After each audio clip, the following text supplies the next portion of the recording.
যুক্তরাষ্ট্র, ইসরায়েল আর মধ্যপ্রাচ্যের বিভিন্ন অঞ্চলে পাল্টা দাঁত ভাঙা জবাব দিয়ে চলছে ইরানের অপারেশন ফতেহ খাইবার। সোমবার কুয়েতের আকাশে মিসাইল ছুড়ে একটি মার্কিন F-15 ফাইটার জেট ধ্বংস করেছে ইরান। তেল আবিব, হাইফা সহ ইসরায়েলের বিভিন্ন এলাকায় ব্যাপক ধ্বংসযজ্ঞ চালায় তেহরান। এর পাশাপাশি মধ্যপ্রাচ্যের বিভিন্ন দেশে থাকা মার্কিন ঘাঁটি লক্ষ্য করেও হামলা চলছে। রাডার ও সার্ভিলেন্স সিস্টেমকে টার্গেট করে মিসাইল হামলা করছে ইরান। পরে যুদ্ধ বিমানটি এর আগে প্যারাসুট নিয়ে ফাইটার জেট থেকে বেরিয়ে যেতে সক্ষম হন এর পাইলট।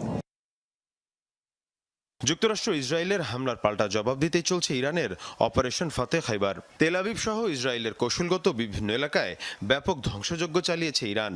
এখন পর্যন্ত ইসরায়েলি ভূখণ্ড লক্ষ্য করে 200-র বেশি মিসাইল ছুড়েছে ইরানি বাহিনী। হাইফা, জেরুজালেম সহ বিভিন্ন এলাকায় দেখা মিলছে এমন ধ্বংসযজ্ঞের। আন্তর্জাতিক বিভিন্ন গণমাধ্যম বলছে ক্ষয়ক্ষতি আর প্রাণহানির তথ্য গোপনের চেষ্টা করছে নেতানিয়াহু প্রশাসন।